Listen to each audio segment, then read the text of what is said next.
نحمده ونصلي على رسوله الكريم اما بعد فاعوذ بالله من الشيطان الرجيم بسم الله الرحمن الرحيم قال الله تبارك وتعالى في الكلام المجيد والفرقان الحميد وعلى الله فليتوكل المؤمنون صدقت يا رب العالمين وقال النبي صلى الله عليه وسلم يدخل الجنة اقوام افئدتهم مثل افئدة الطير او كما قال عليه الصلاة والسلام۔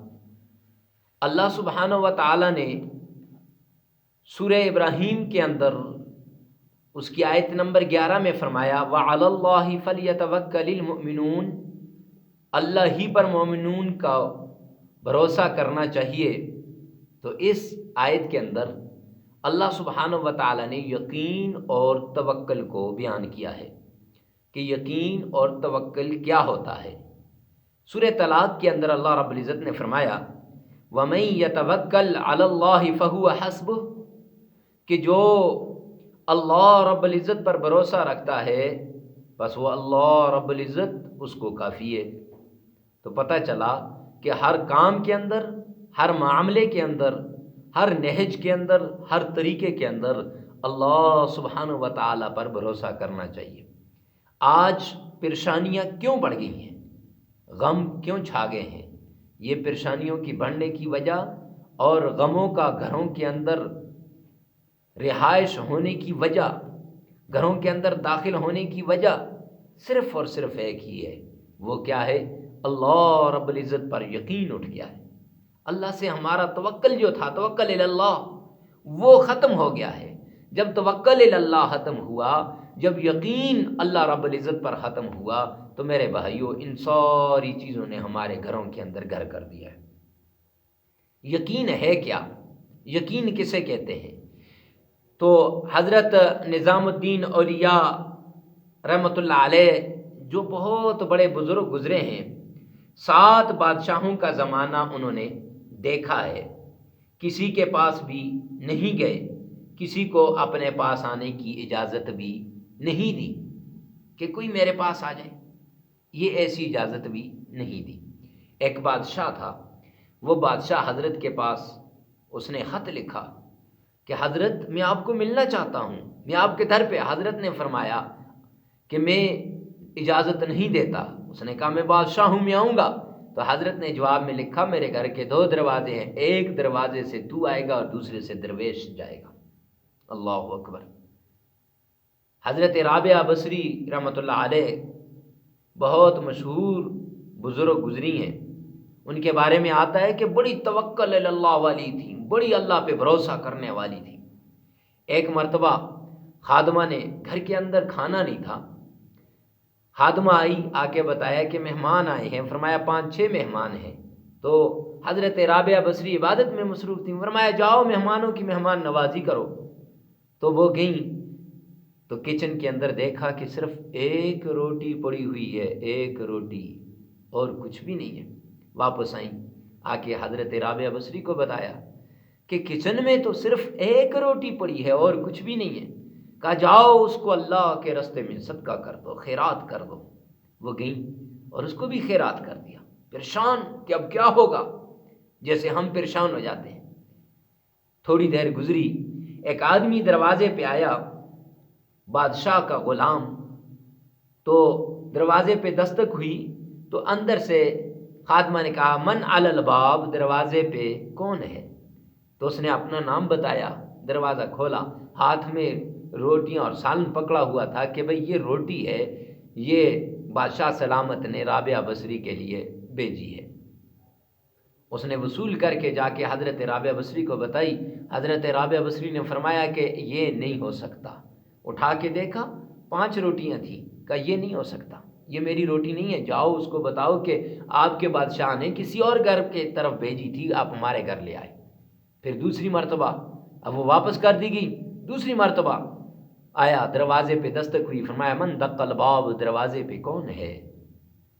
تو پھر دروازہ کھولا، اس غلام نے اپنا نام بتایا، خادمہ کو کھانا دیا۔ خادمہ کھانا لے کے حضرت رابعہ بصری کے پاس پہنچ گئی، کہا کہ یہ کھانا لایا ہے فلاں غلام۔ کپڑا اٹھا کے دیکھا تو اندر 6 روٹیاں تھیں، کہا یہ ہمارا کھانا نہیں، جاؤ غلام کو واپس کر دو، یہ کسی اور کا کھانا ہے، بادشاہ نے کسی اور کے لیے دیا تھا، ہمارے لیے نہیں دیا۔ وہ گئیں، جا کے واپس کر دی۔ تھوڑی دیر ہوئی، پھر آیا، دروازے پہ دستک ہوئی، کون؟ کہا میں فلاں بادشاہ کا غلام ہوں۔ کہا جی کیا ہے؟ کہا کھانا لایا ہوں، کھانا دیا۔ تو خادمہ اسی طرح لے کر اپنے حضرت رابعہ بصری کے پاس چلی گئیں۔ انہوں نے کپڑا اٹھا کے دیکھا تو اندر 7 روٹیاں تھیں۔ کہا جی ہاں اب ہمارا کھانا آیا ہے، میں اپنے اللہ سے اپنا کھانا پورا کروانا چاہتی تھی۔ اتنا توکل، اتنا بھروسہ، اتنا اللہ پہ یقین۔ اور ہمارا کیا یقین ہے کہ ہم کہتے ہیں جی 5 وقت کا 10 وقت کا سنبھال کے رکھ دو کہ پتہ نہیں کل ملے گا کہ نہیں۔ او میرے بھائیو، فرمایا وَتَوَكَّلْ عَلَى الْحَيِّ الَّذِي لَا يَمُوتُ، آپ بھروسہ کریں اس زندہ ذات پہ کہ جس کو کبھی موت نہیں آئے گی۔ اس اللہ پہ بھروسہ کرو، اس اللہ رب العزت کے سامنے اس کے اوپر یقین کر لو۔ جب اللہ رب العزت پہ یقین کر لیا جائے گا تو میرے بھائیو سارے کام بن جائیں گے، سارے کام۔ حضرت فاطمہ بطول، فرمایا ان کا ایک واقعہ ہے، فاطمہ بطول جگر گوشہ رسول، ان کا ایک واقعہ ہے۔ ایک مرتبہ بیمار ہو گئی، سیدنا علی آئے، آ کے دیکھا کھانے کے لیے کچھ نہیں، اندر گئے، ایک انار پڑا ہوا تھا، وہ اٹھایا لا کر دیا۔ اتنے میں دروازے پہ دستک ہو گئی، دروازے پہ دستک ہو گئی، کون ہے دروازے پہ؟ تو بتایا گیا کہ اللہ کے نام پہ مانگنے والا آیا ہے، کہ ہے کچھ اللہ کے نام کا دے دو۔ حضرت فاطمہ بطول جگر گوشہ رسول نے وہ انار اٹھایا اور دے دیا خادمہ کو کہ جاؤ جا کر اس کو دے دو۔ دے دیا گیا۔ اب اس نے وہ انار لیا اور چلا گیا۔ تھوڑی دیر گزری، ایک آدمی نے دروازے پہ دستک دی اور کچھ انار دیے۔ حضرت فاطمہ بطول کے پاس سیدنا علی 6 انار لے کے آگے، تو آ کے سیدہ فاطمہ بطول کو دیے۔ تو سیدہ فاطمہ بطول نے فرمایا کہ نہیں لیتی میں یہ، میرے انار پورے کرو۔ کہا واپس لے جاؤ ان کو، یہ میرے نہیں ہیں۔ کیوں؟ اللہ نے 1 کے بدلے 10 کا وعدہ کیا ہے، تو میرے 10 پورے کرو۔ فرمایا جب 10 پورے کیے گئے تو سیدہ فاطمہ بطول نے لیے۔ ان لوگوں کا اتنا بھروسہ اور اتنا یقین تھا اللہ رب العزت پر۔ تو میرے بھائیو، اللہ رب العزت پہ یقین اور توکل ہونا چاہیے۔ اس کے لیے ایک دعا ہے، اللہم لک اسلمت وبک آمنت وعلیک توکلت والیک انبت۔ یہ دعا پڑھا کریں، یہ دعا ہر وقت ہر حال میں پڑھا کریں۔ اللہ سے دعا ہے کہ اللہ ہمیں بھی توکل کی توفیق عطا فرمائے۔ اور جو حدیث پاک پڑھی تھی کہ اللہ رب العزت، حضرت ابو ہریرہ فرماتے ہیں کہ ایسے لوگ جنت میں جائیں گے کہ جن کے دل پرندوں کے دل کی طرح ہوں گے، کہ دن بھر کھایا، رات کو آ کے اللہ کے بھروسے پہ سو گے کہ کل میرا مالک، کل میرا اللہ مالک ہے، کل میرا رب مالک ہے، کل میرا مولا مالک ہے۔ تو اللہ رب العزت سے دعا ہے کہ اللہ ہمیں بھی ایسا یقین کامل عطا فرمائے۔ وآخر دعوانا ان الحمد للہ رب العالمین۔